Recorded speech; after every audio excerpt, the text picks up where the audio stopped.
Everyone, आज मैं आपके लिए एक्सप्लेन करूंगी 1000 ऑफ वर्ड्स का एपिसोड नंबर 8। तो जैसा कि लास्ट एपिसोड में हमने देखा था कि लिन फेई अपने फेलो डिसाइपल्स के साथ स्वॉर्ड वॉल के पास कल्टीवेट करने चला गया, जहां पर उसने खाना पकाने के अलावा और कोई काम नहीं किया था। मगर बाद में उसने टियानशिंग के साथ मिलकर 9 स्वॉर्ड एमुलेट हासिल किए। साथ ही रिले कॉन्टेस्ट अब शुरू हो चुका था, तो लिन फेई शीहे पर दाव लगाता है और इसी के चलते वो जोंग के साथ शर्त जीत गया। बाद में इत्तेफाक से जोंग और लिन फेई की फाइट थी, जिसमें जोंग ने असैसिनेशन स्वॉर्डमैनशिप का यूज करके लिन फेई को स्टैब किया। मगर उसे कहा पता था कि लिन फेई तो हर एक मूव का बादशाह है। लिन फेई ने जोंग की ही मूव का यूज उसी के खिलाफ करना शुरू कर दिया था। अब आगे तो हम देखते कि जोंग को अब तक रियलाइज हो गया था कि वो इतनी देर से लिन फेई के इल्यूजन के साथ ही माथा फोड़ रहा था। वो कहता है कि आखिर रियल लिन फेई है कहाँ पर, और तभी लिन फेई भी सेम टू सेम उसी की जैसी स्मोक से बाहर आ जाता है। वो कह रहा था, भाई क्या इत्तेफाक है, मैं भी उस मूव को जानता हूँ जिसमें तूने महारत हासिल की है। और अब वो जोंग को काफी दूर पुश कर देता है, जिस पर जोंग कहता है कि लिन फेई तुमने ढेर सारी टेक्निक को स्टडी किया है, सिंपल वर्ड में बताओ तो तुमने उनकी खिचड़ी कर दी और मैंने तो शुरू से ही एक ही मूव पर काम किया है, तो बताओ तुम मेरा मुकाबला कैसे कर सकते हो। जिस पर लिन फेई इतराते हुए कह रहा था कि ठीक है ना, थोड़ी देर में पता चलेगा कि हम दोनों में कौन फ्लाइंग शैडो टेक्निक को ज्यादा अच्छे से यूज करता है। ये सुनकर जोंग बर्फ के पुतले पर अटैक करके कहता है कि लिन फेई तूने तो मेरे मुंह की बात छीन ली। वो बर्फ के क्रिस्टल बड़े ही स्टाइल के साथ हवा में फ्लोट कर रहे थे और फिर वो वहीं पर रुक जाते हैं, जिसे देखकर ये सभी लोग हैरान थे। और अब इनका मुकाबला दोबारा से शुरू हो गया। वो बड़ी ही तेजी से फाइट कर रहे थे, तभी लिन फेई अचानक से पोर्टल में चला जाता है, जिससे जोंग थोड़ा सा कंफ्यूज हो गया। तब तक लिन फेई उसके पीछे से आके उस पर एक पावरफुल स्लैश अटैक करके उसे नीचे गिरा देता है, मगर वो भी शैडो का यूज करके दोबारा से वापस आ गया। इनकी फाइट इतनी तेज थी कि डिसाइपल को कुछ भी समझ नहीं आता कि दोनों एग्जैक्टली क्या कर रहे हैं। अब ये लोग हवा में फ्लाई करते हुए एक बार जोरदार टकराते हैं। इस क्लैश की एनर्जी पूरी अरीना में फैल गई थी और फिर ये नीचे आ गए। इधर डाओ यांग के एकदम करीब जाकर पूछती कि बताओ ना इनमें से कौन जीता, तो डरते हुए कहता है कि पहला तो तुम मुझसे दूर हो जाओ। इधर लिन फेई ने जो अभी अभी अटैक किया था वो इतना पावरफुल होता है कि जोंग सीधा घुटने पर ही आ गया। और अब सीनियर वांगलिन वहाँ आकर अनाउंस करते हैं कि मुकाबला लिन फेई जीत चुका है। जोंग तो कंफ्यूज था कि इस बंदे को मेरे से ज्यादा फ्लाइंग शैडो की नॉलेज कैसे हो सकती है, आखिर ये पॉसिबल कैसे हुआ। इधर लिन फेई दिल में ही कह रहा था कि जोंग मैं फ्लाइंग शैडो को तुमसे बेहतर नहीं जानता, बस मुझे ये पता है कि इस असैसिनेशन टेक्निक को मास्टर कैसे किया जाए। पिछले जन्म में मैंने इसकी काफी प्रैक्टिस की थी। अब सभी लोग लिन फेई के लिए तालियां बजा रहे थे। वो तो अब उसे सीनियर भी बुलाने लगते हैं। इनफैक्ट लिन फेई की दुश्मन डाओ उसके लिए चीयर्स कर रही थी। इधर एल्डर वो कह रहे थे कि अच्छा हुआ लिन फेई ये मुकाबला जीत गया, वरना मेरी तलवार बनाने की मेहनत पूरी बर्बाद हो जाती। और अगर ऐसा होता ना तो माँ कसम मैं लिन फेई की खुद ही पिटाई लगाता। मगर शेनशाह तो सिर्फ दांत निकाल रहे थे। इधर टियानचुआन सेक लीडर से कहता है कि सीनियर आपने इस बंदे को मोर रिफाइंड गोल्ड दिया था ताकि वो उससे सोड बना पाए, लेकिन इसने सोड ना बनाते हुए सोड और फोर्ज कर दी। इट मींस कि इसने आपका अपमान किया है। जिस पर सेक लीडर हंसते हुए कह रहे थे कि ये तो किस्मत की बातें हैं और मुझे इससे कोई एतराज नहीं, मैंने लिन फेई को माफ कर दिया। तभी शेनशाह अपने लीडर से कहते हैं कि सीनियर आपका दिल तो बहुत बड़ा है और आप माफी भी दे देते हो,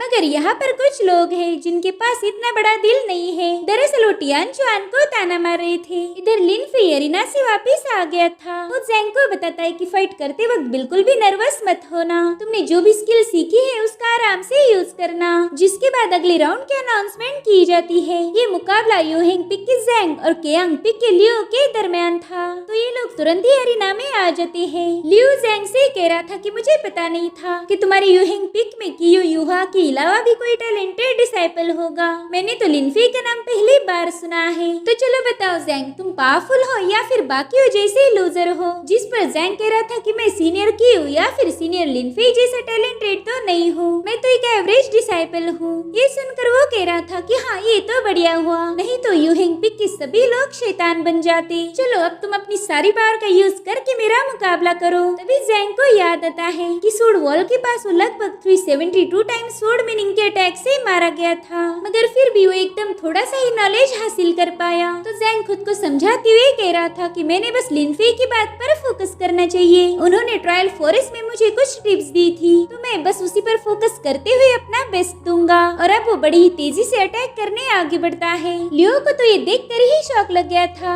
उसे कुछ भी समझ नहीं आ रहा था और तब तक जैंग ने उसे बहुत दूर पुश कर दिया। वो सोचता है कि बाप रे, ये बंदा तो हवा से भी तेज है। दरअसल लिनफे ने ही उसे ये टेक्निक सिखाई थी जो लिनफे ने लिन बान हो से सीखी थी। इस टेक्निक में तेज स्पीड ही इसका की पॉइंट था और जैंग ने उसे अच्छे से प्रैक्टिस करके अनजाने में ही ब्रेक थ्रू भी कर लिया था। इधर जैंग दोबारा से अटैक करने के लिए रेडी हो गया। लियो देखता है कि जैंग ने वही पोज का यूज किया है। वो सोच रहा था कि शायद इस बंदे को यही एक मूव पता होगी। अब जैंग दोबारा से हमला करने चला गया तो लियो डर के मारे ही उस पर अटैक कर देता है। उसकी सोड हवा में घूमते हुए नीचे गिर गई थी। तब लियो कहता है कि ना मेरे से नहीं होगा, मैं सरेंडर करता हूँ। मगर उसे पता ही नहीं था कि जैंग तो ऑलरेडी घायल हो चुका है। उसे इंजर्ड देखकर लिनफे और वांग लिन तुरंत ही उसकी तरफ दौड़ लगा देते हैं। मगर सीनियर वांग लिन लिनफे को ही पर रोकते हुए जैंग को तुरंत ही हील करने की कोशिश कर रहे थे। वो कहते हैं कि जो सोड टेक्निक तुमने यूज की है वो तुम्हारी लिमिट से बाहर है। अगर तुम सरवाइव करना चाहते हो तो दोबारा से इस टेक्निक का यूज मत करना, एटलीस्ट फिलहाल तो बिल्कुल नहीं। आगे चल के तुम उसका यूज कर सकते हो। अब जैंग को घायल देखकर लियो पूछता है कि सीनियर, क्या मैं अपना सरेंडर वापस ले सकता हूँ? शायद वो मैंने कुछ ज्यादा ही तेजी से बोल दिया था। मगर वांगलिन उसे कोई जवाब नहीं देते क्योंकि ये बंदा ऑलरेडी मुकाबला हार चुका था। इधर लिनफे सीनियर वांगलिन का शुक्रिया अदा करता है, उन्होंने बड़ी जल्दी जैंग की मदद की थी। वो कहता है कि मैं अभी जैंग को आराम करने ले जाता हूँ। तो वांगलिन उसे बताते हैं कि अभी जो मैच होने वाले हैं तुमने वो स्किप नहीं करनी चाहिए क्योंकि वही लोग तुम्हारे आगे होने वाले मैचेस के अपोनेंट्स हैं। उनकी फाइट देख के तुम्हें स्ट्रेटेजी करने में मदद मिलेगी।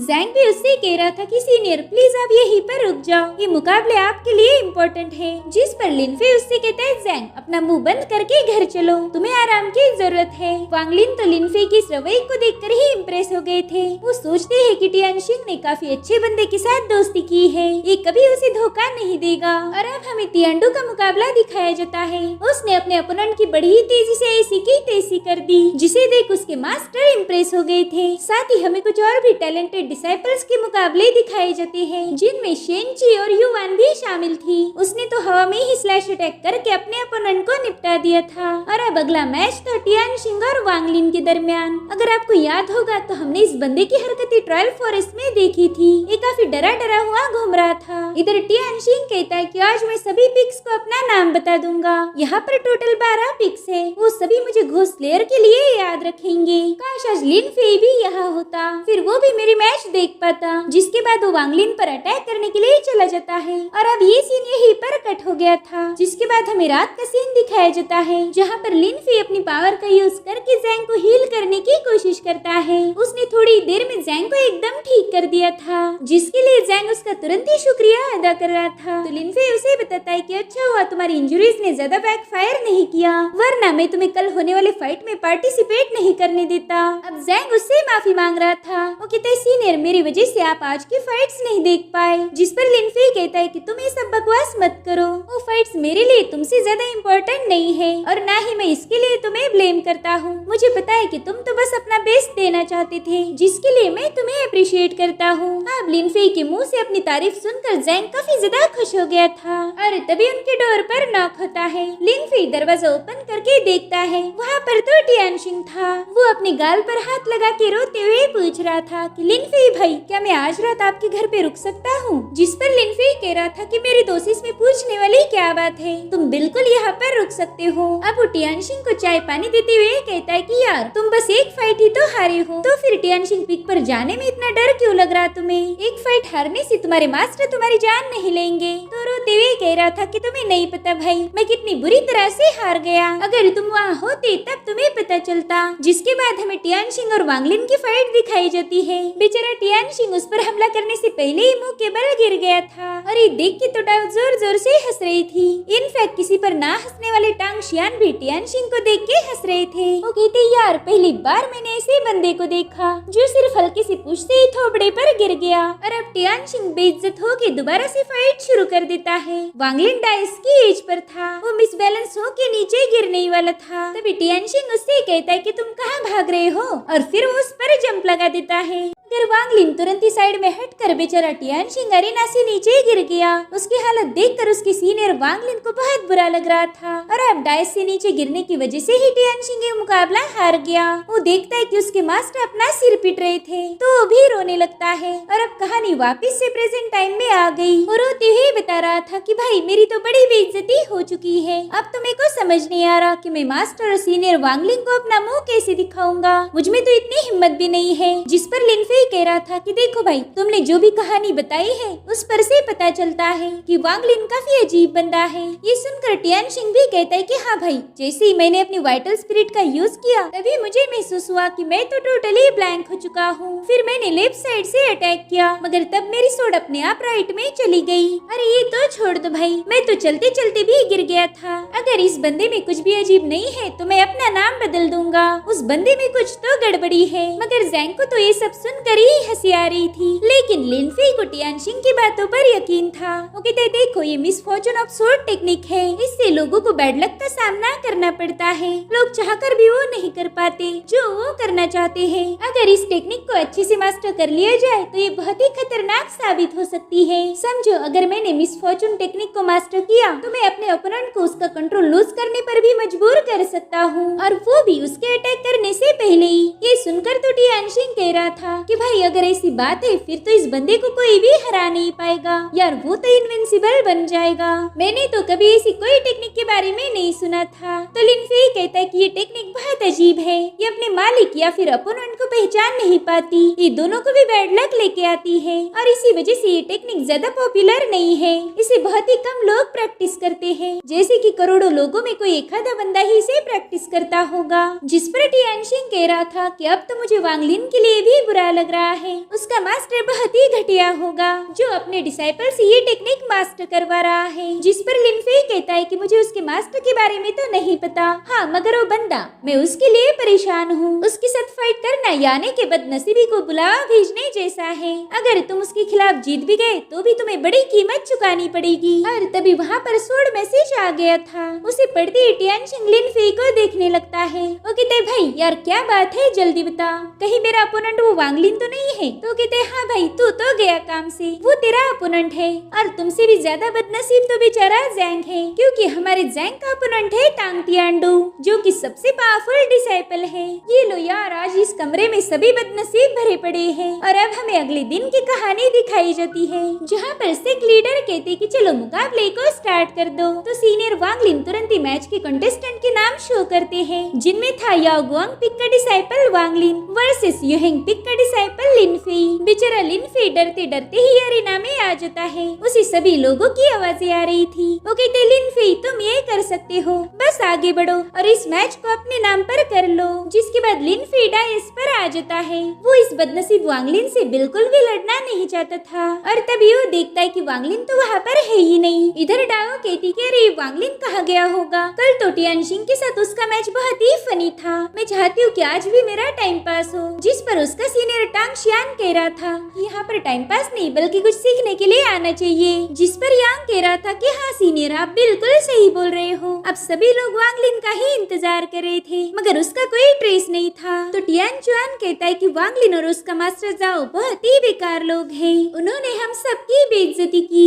आज यहाँ पर रिले बैटल हो रहा और उन दोनों का कोई ठिकाना ही नहीं। जिस पर डेंग कहती कि लीडर अगर आप चाहो तो मैं उन्हें ढूंढ कर ला सकता हूँ, मगर लीडर कहती कि शायद कोई जरूरी काम आ गया होगा इसी वजह से वो लोग नहीं आ पाए, हम थोड़ी देर उनका और इंतजार करेंगे। इसलिए सभी लोग चुपचाप बैठ जाते हैं। इधर वांग लिन का मास्टर जाओ से कह रहा था कि मेरे छोटे से शैतान आखिर तुम हार क्यों मान रहे हो। तो वो कहते हैं मास्टर प्लीज आप इस मिस फॉर्चून सोड को लेके जाओ। तो मास्टर डरते हुए मना कर रहा था, वो खुद तो उसे हाथ भी नहीं लगाता। तो वांग लिन ये देख कर कहता है कि ठीक है मुझे भी ये सोड टेक्निक प्रैक्टिस नहीं करनी। जिस पर जाओ कहता है कि यार ऐसा क्या हो गया, तुम तो इसे अच्छे से यूज कर लेते हो। तो वांग लिन उसे बताता है कि जब मैं इसके साथ प्रैक्टिस करता हूँ तब मैं अकेला ही अनलकी रहता हूँ, मगर जब से मैंने रिले बैटल ज्वाइन की है तब से मेरे हाथों बहुत से सीनियर और जूनियर घायल हो गए और मैं दूसरों को बिल्कुल भी तकलीफ नहीं पहुँचाना चाहता।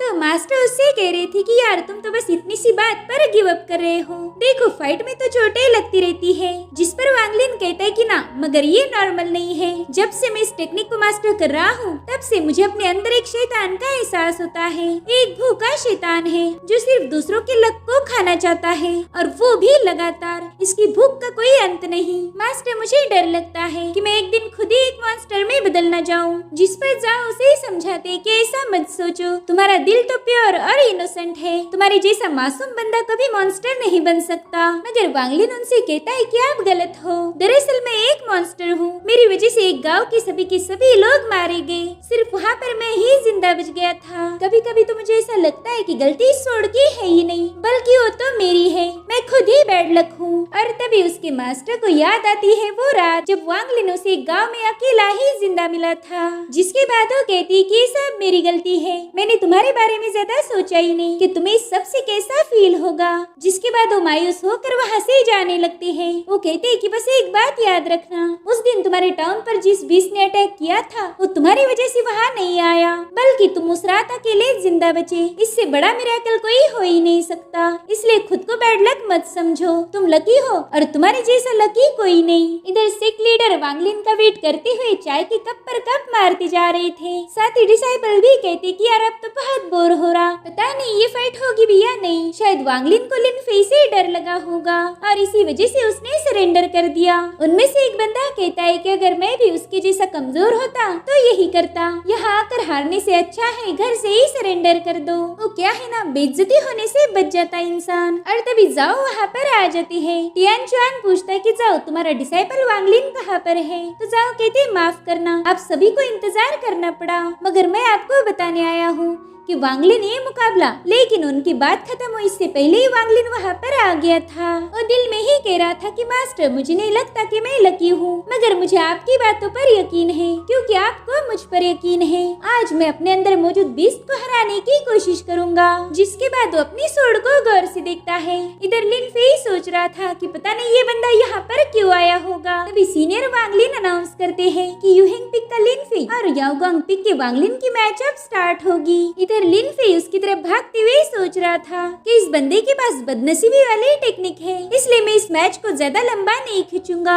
और अब वो वांगलिन पर अटैक कर देता है, मगर वांगलिन साइड में हट गया था। लिन फेई सोचता है कि ना, मैं इसे ये नौटंकी नहीं करने दूंगा। जिसके बाद वो जंप लगाकर वांगलिन पर हमला करने आगे बढ़ता है, मगर उसी वक्त लिन फेई की नजर धुंधला गई और इसी वजह से उसका अटैक मिस हो गया। इनफैक्ट उसी के वाइटल स्पिरिट ने उसे चोट पहुंचाई। और तभी वांगलिन उससे कहता है कि माफ करना, मगर मैं भी यहाँ पर जीतने आया हूँ। जिसके बाद वो अपनी सोड को एक्टिवेट करके मॉन्स्टर्स को समन करता है, जिन्हें लिन फेई अपने आंखों से देख भी नहीं सकता था, मगर उसे काफी अजीब फीलिंग आ रही थी। वो तुरंत ही अपनी सोड को रेज करते हुए कहता है कि अगर मेरी एक मुंह उसे टच नहीं कर पाई तो मैं उस पर कई सारे अटैक कर दूंगा। जिसके बाद वो हवा में जंप करता है। लिन फेई ने फेदर सोड और फ्लाइंग शैडो को एक साथ कंबाइन किया था, जो कि जोंग भी अभी तक नहीं कर पाया। वो कहते हैं लिन फेई तो एक मॉन्स्टर है। इधर वांगलिन बस डिफेंड करने में लगा हुआ था। वो बंदा लिन फेई के इल्यूजन के साथ फाइट करने में बिजी था कि तभी रियल वाला लिन फेई उस पे हमला कर देता है। मगर थोड़ी देर में वांगलिन समझ गया कि ये भी इल्यूजन है, क्योंकि तब तक रियल वाला लिन फेई उसके पीछे से आके उस पे अटैक कर देता है। और इस बार लिन फेई उसके काफी करीब था। जैंग कह रहा था भाई यही मौका है, जल्दी से इसे स्टैप कर दो, लेकिन तब तक उस मॉन्स्टर ने लिन फेई के हाथ से वो सोड हटा दी। इतना ही नहीं, लिन फेई को तो अपना हाथ भी महसूस नहीं हो रहा था। और तभी वो देखता है कि वो तो बेवजह नीचे गिर रहा है और इसी मौके का फायदा वांगलिन उठाता है। वो तुरंत ही अपनी सोड से लिन फेई पर हमला करने वाला था, मगर अपना लिन फेई भी कमाल का बंदा है। उसने तुरंत ही अपनी पावर्स का यूज कर उसकी सोड को दूर फिकवा दिया। जिसके बाद वांगलिन तो नीचे गिर ही रहा था कि उस पर लिन फेई भी आ जाता है। और अब इन दोनों के सर आपस में ही टनान से टकराते हैं, मगर उस पे ही गिरने से पहले लिन फेई खुद को संभालते हुए दूर हट जाता है। अब वांगलिन और लिन फेई के सर में जोरों का दर्द हो रहा था, तो वो लोग अपना अपना सिर पकड़ के बैठ जाते हैं। इधर डाओ कह रही थी कि लिन फेई के पास काफी अच्छा मौका था, मगर वो बेवकूफ तो अपनी सोड भी ढंग से पकड़ नहीं पाया। पता नहीं उसे क्या हो गया था। जिस पर टांगशियान कहता है कि लिन फेई ऐसी गलती कभी नहीं कर सकता। मुझे लगता है कि इस वांगलिन में जरूर कुछ न कुछ अजीब बात है। तो यांग कहता है हाँ सीनियर, लास्ट वाली फाइट भी काफी अजीब हुई थी। बेचारा टियानशिन तो फालतू में ही नीचे गिर गया। इधर लिन फेई देखता है कि वांगलिन फाइट के लिए तैयार नहीं है, इसलिए वो तुरंत ही अपनी अपनी सोड उठाकर सोडोरा को एक्टिवेट कर देता है। वांगलिन ने देखकर काफी डर जाता है। वो कह रहा था कि तुमने सोडोरा यूज नहीं करनी चाहिए, मेरे खिलाफ तो बिल्कुल नहीं, प्लीज मेरा यकीन करो। जिस पर लिनफे कहता है मैं तेरी क्यों सुनूं, और फिर वो वांगलिन पर सोडोरा से अटैक कर देता है। वांगलिन तो डर के मारे अरीना से ही भाग रहा था, मगर इससे पहले वो सोडोरा उसके बहुत करीब आ जाती है, इसलिए वो तुरंत ही अपने मनहूस सोड का यूज करते हुए उस सोडोरा से फाइट करना शुरू कर देता है। उसने तुरंत ही लिनफे की सोडोरा को रिटर्न कर दिया। अब वो बड़ी ही तेजी से लिनफे की तरफ आगे बढ़ रही थी, तो वो अपनी पावर्स का यूज करके उसे कंट्रोल करने की कोशिश करता है, मगर उसका बैड लक ये नहीं होने देता। इसलिए लिनफे तुरंत ही यहाँ से वहाँ जंप करते हुए अपनी सोडोरा से बचता जा रहा था। उसकी हालत देखकर वांगलिन कहता है कि मैंने तो तुम्हें पहले ही बोला था कि सोडोरा का यूज मत करना। अब तो लिनफे उस पर बहुत ज्यादा भड़क गया था। उसे समझ नहीं आ रहा था कि आखिर उसने इस बंदे के साथ डील कैसे करनी चाहिए। और इसी के साथ ये एपिसोड यहीं पर एंड हो जाता है। Thank you so much for watching. Bye bye, take care.